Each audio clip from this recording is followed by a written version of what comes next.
सोमवार व्रत कथा। एक साहूकार बहुत धनवान था। उसको धन आदि किसी बात की कोई कमी नहीं थी, परंतु पुत्र न होने के कारण वह अत्यंत दुखी था। वह इसी चिंता में रात दिन रहता था और इसीलिए वह पुत्र की कामना के लिए प्रति सोमवार को शिव जी का व्रत और पूजन किया करता था। सायंकाल को शिव जी के मंदिर में जाकर दीपक जलाया करता था। उसके इस भक्ति भाव को देखकर एक समय श्री पार्वती जी ने शिव जी महाराज से कहा, हे महाराज, यह साहूकार आपका अनन्य भक्त है और सदैव आपका व्रत और पूजन बड़ी श्रद्धा से करता है, अतः इसकी मनोकामना पूर्ण करनी चाहिए। शिव जी ने कहा, पार्वती जी, यह संसार कर्म क्षेत्र है।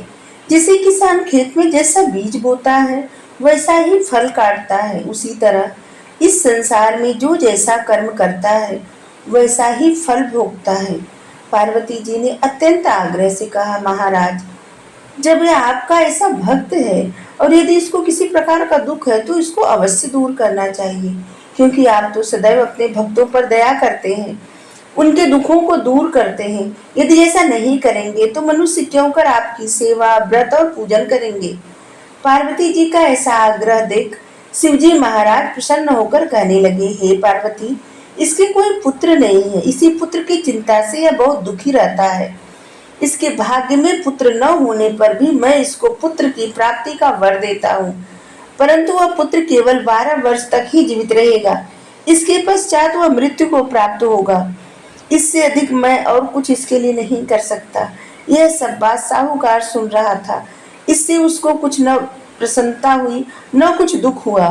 वह पूर्ववत वैसे ही शिवजी महाराज का व्रत और पूजन करता रहा। कुछ समय व्यतीत हो जाने पर साहूकार की स्त्री गर्भवती हुई और 10वें महीने उसके गर्भ से अति सुंदर पुत्र की प्राप्ति हुई। साहूकार के घर में बहुत खुशी मनाई गई, परंतु साहूकार ने उसकी केवल 12 वर्ष की आयु जानकर अधिक प्रसन्नता नहीं प्रकट की, ना ही किसी को भेद बताया। जब पुत्र 11 वर्ष का हो गया तो बालक की माता ने उसके पिता से कहा कि अब इसका विवाह कर दिया जाए, परंतु वह साहूकार कहने लगा, मैं अभी इसका विवाह नहीं करूंगा और काशी जी इसे पढ़ने के लिए भेजूंगा।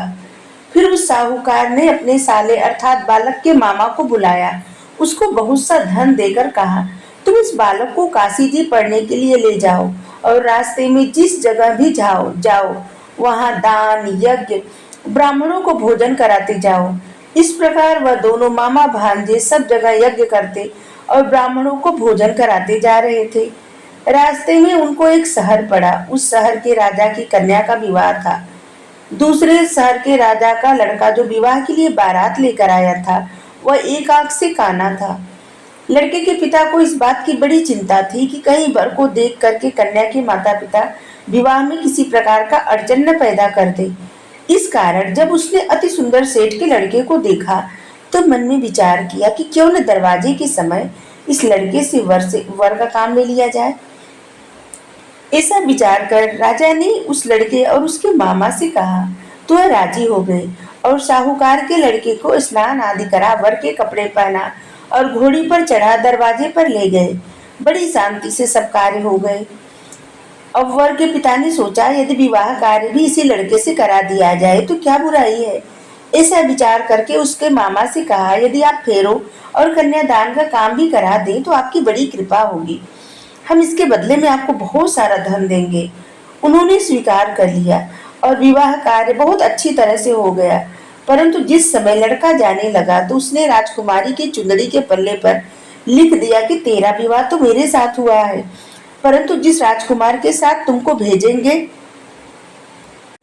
वह एक आंख से काना है। मैं तो काशी जी पढ़ने जा रहा हूँ। उस राजकुमारी ने जब अपनी चुंदड़ी की पर ऐसा लिखा पाया तो उसने राजकुमार के साथ जाने से इनकार कर दिया और कहा, यह मेरा पति नहीं है, मेरा विवाह इसके साथ नहीं हुआ है। वह तो काशी जी पढ़ने के लिए गया है। कन्या के माता पिता ने अपनी कन्या को विदा नहीं किया और बारात वापस चली गई। उधर सेठ का लड़का और उसका मामा काशी जी पहुंच गए। वहां पहुंचकर उन्होंने यज्ञ करना और लड़के ने पढ़ना शुरू कर दिया। जब लड़के की आयु 12 वर्ष की हो गई तब एक दिन उसने यज्ञ रच रखा था।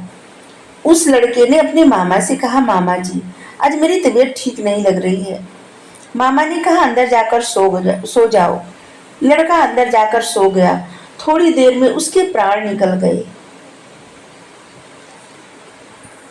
जब उसके मामा ने आकर देखा कि वह तो मुर्दा पड़ा है तो उसको बहुत दुख हुआ और उसने सोचा, मैं अभी रोना पीटना मचा दूंगा तो यज्ञ का कार्य अधूरा रह जाएगा।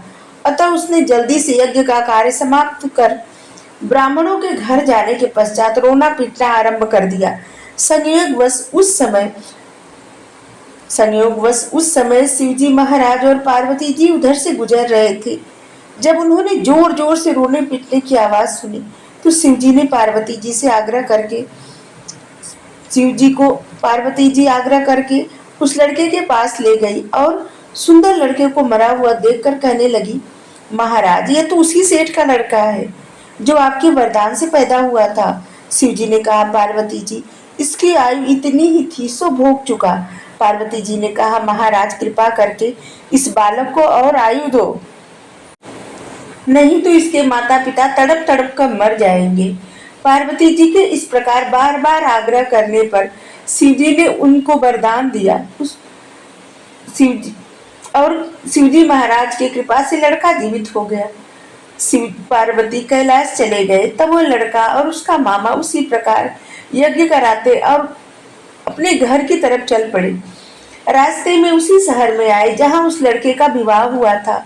वहां पर आकर जब उन्होंने यज्ञ आरंभ कर दिया तो लड़के के ससुर ने उसको पहचान लिया और अपने महल में लाकर उसकी बड़ी खातिर की। साथ ही बहुत सारा धन और दासियों सहित बड़े आदर और सत्कार के साथ अपनी लड़की और जमाई को विदा किया। जब वह शहर के निकट आए तो उसके मामा ने कहा, मैं पहले तुम्हारे घर जाकर खबर कराता हूँ। उस समय उसके माता पिता अपने घर की छत पर बैठे हुए थे। उन्होंने यह प्रण कर रखा था कि यदि हमारा पुत्र सकुशल घर आया तो राजी खुशी नीचे आ जाएंगे, नहीं तो छत से गिरकर अपने प्राण दे देंगे। इतने में उस लड़के के मामा ने आकर ये सारा समाचार सुनाया तो कि आपका पुत्र आ गया है, परंतु उनको विश्वास न आया। तब उसके मामा ने शपथ पूर्वक कहा कि आपका पुत्र अपनी स्त्री और बहुत सारा धन लेकर आया है। तो सेठ ने बड़े आनंद के साथ उनका स्वागत किया। वह बड़ी प्रसन्नता के साथ रहने लगे। इस प्रकार जो कोई भी सोमवार का व्रत धारण करता है अथवा इस कथा को पढ़ता या सुनता है, उसके दुख दूर होकर उसकी समस्त मनोकामनाएं पूर्ण होती है। इस लोक में नाना प्रकार के सुख भोग कर अंत में सदाशिव लोक की प्राप्ति हुआ करती है। जय शिव शंभो, जय भोलेनाथ।